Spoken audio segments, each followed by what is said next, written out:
Good morning, welcome back to my channel. তো আবারও চলে এলাম একটা নতুন ভিডিওর সাথে। হাওড়া জেলার ছোট্ট গ্রাম আবাদা থেকে আমি সুস্মিতা। তো দেখো বন্ধুরা, সকালবেলা উঠে এদিকে আমি সমস্ত রকমের বাসি কাজ সেরে বাইরের নেতাটা দিয়ে নিচ্ছি। আর এই ঠান্ডার দিনে বাইরেতে একটু ধুলো টুলো হয়ে থাকে, তো নেতা দিলে খুবই ভালো লাগে বসতে আর করতে। তো দেখো বন্ধুরা, সমস্ত দিক নেতা দেওয়া হয়ে গেছে। সামনেতে রাস্তার ওখানটাতেও খানিকটা দিয়েছি। তো তারপরে দেখো সমস্ত কাজ সারা হয়ে যাওয়ার পর রান্না নিয়ে বসে পড়েছি। তো আজ হচ্ছে আমাদের বিরিয়ানি। তো দেখো এদিকে মাংসটা হলুদ জাবরং মেখে রেখেছি, আর এদিকে মশলা বাটা হচ্ছে, আর হাঁড়িতে পেঁয়াজ ভাজা হচ্ছে। ফোড়নে দিয়েছি গোটা গরম মশলা, তেজপাতা আর দুটো শুকনো লঙ্কা। তো তারপর দেখো বন্ধুরা, রান্নাটা স্কিপ করে দিয়েছি। তারপর সমস্ত বাসন ধুয়ে কাজগুলো সেরে নিচ্ছি। তো বাসনগুলো ধোয়ার পর দেখো এদিকে সব বাসনগুলো গুছিয়ে নিচ্ছি পাথরের ওপর উল্টে রেখে, জলটা ঝরে গেলে তারপর বাড়ির মধ্যে তুলে নেব। তো দেখো সমস্ত বাসনগুলো উল্টে দিচ্ছি। আর বন্ধুরা, বিরিয়ানি যখনই করি হাঁড়িতে চাপ দিয়ে ওটা বসিয়ে তারপর কি করি, সমস্ত রকমের বাসনটা ধুয়ে নিই, তাহলে কি হয় খানিকটা কাজ কমে থাকে। তো দেখো সমস্ত বাসন ধুয়ে নিয়ে বাসনগুলো উল্টে নিচ্ছি। জল ঝরে গেলেই ওগুলো তুলে নেব, বাসনের র্যাকে রেখে দেব। তো দেখতে থাকো, সঙ্গে থাকো বন্ধুরা। কি বলো তো, সংসারের কাজ করার সময় একটু গুছিয়ে কাজ করলে কাজগুলো খুব তাড়াতাড়ি হয়ে যায় আর খুব সহজভাবেই হয়ে যায়।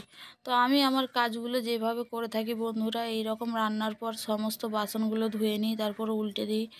তারপর দেখো ওদিকে সব হাঁড়ি ধরার সব নাতাগুলো সব ভাঁজ করে গুছিয়ে রেখে দিই। হ্যাঁ, তো আমি এইভাবেই আমার কাজগুলো গুছিয়ে করি। তো কে কে এইভাবে গুছিয়ে কাজ করতে ভালোবাসো, তো আমাকে একটু কমেন্ট করে জানিও। তো তারপর দেখো আমার আর আমার ছেলের স্নানের জলটা নিয়ে চলে এলাম, আর কলের জল নিয়ে এলাম। আমরা কলের জলেতেই স্নান করি। তো দেখো এদিকে ছেলের স্নান করানোর হয়ে গেছে, জামা প্যান্ট পরে নিয়েছে, আর আমি চুলটা ভালো করে আঁচড়ে দিচ্ছি। আর দেখো সঙ্গে থাকো।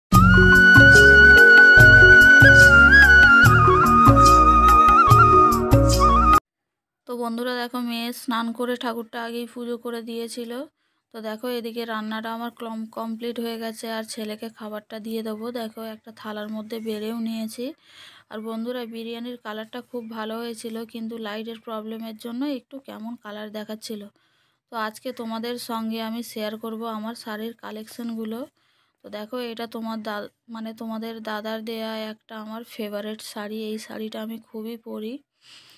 আর তো দেখো, আর এই শাড়িটা দেখো লাল কালোর মধ্যে, তো গোল্ডেন কালারের পাড়েতে কাজ করা আছে। এটাও তোমাদের দাদারই দেয়া শাড়ি, আর এটাও আমার খুব একটা ফেভারিট, খুব একটা কাছের শাড়ি। তো এটা যখন দিয়েছিল আমার মেয়ে তখন অনেক ছোট ছিল।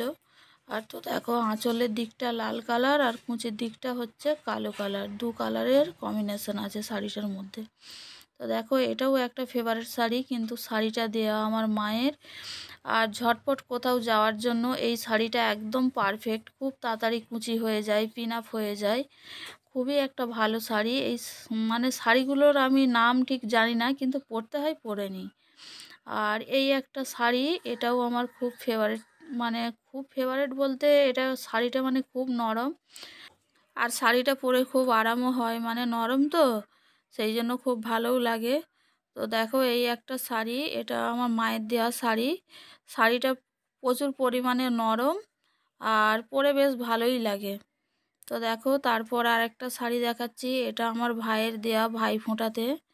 এটা 1 বছর আমার ভাই দিয়েছিল। আর দেখো এটাতে মাছ মাছ ডিজাইন আছে। তো আঁচলের দিকে একটু বেশি পরিমাণে মাছ দেওয়া আছে, আর ভেতরে হালকা হালকা একটা করে বর্ডার দেওয়া আছে মাছের। তো দেখো এই একটা শাড়ি, এটা হচ্ছে এবছরের ভাইফোঁটার দেয়া শাড়ি ভাইয়ের। আর এই শাড়িটা আমি এখনও একবারও পরিনি, এটা শুধু আমার মেয়ে জগদ্ধাত্রী পুজোয় পরেছিল অষ্টমীতে।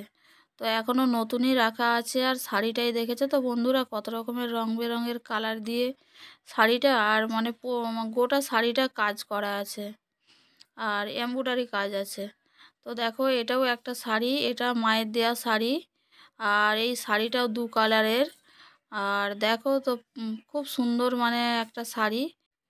আর বন্ধুরা কি বলো তো, সারা বছর মানে শাড়ি পরাই হয় না, শোকেসে যেমনকে তেমন খালি সাজানোই থাকে। মানে এখন কুর্তি ওইসবই বেশি পরা হয়, আর শাড়ি খুব একটা পরাই হয় না। কিছু কি মানে কখনো কখনো যখন শর্ট ভিডিও বানাই ইউটিউব শর্টস, তখন এই শাড়ি পরে শর্টস বানাই, আবার গুছিয়ে যত্ন করে রেখে দিই। তো দেখো এটাও একটা মায়ের দেয়া শাড়ি, আর এতে খুব সুন্দর কাজ করা আছে। আর দেখো মানুষ মানুষ ছাপা, আর তো খুবই ভালো লাগে। আর তো দেখো এই একটা সাদা শাড়ি, এই শাড়িটাও মায়েরই দেয়া, আর খুব নরম আর ঝটপট মানে পরে নেওয়া যায় শাড়িটা। এটাও একটা খুব ভালো শাড়ি। তো আমি বন্ধুরা শাড়ি খুব কমই পরি, শোকেসেই রাখা থাকে বেশিরভাগ সময়, যখন ওই ভিডিও করি তখনই পরি।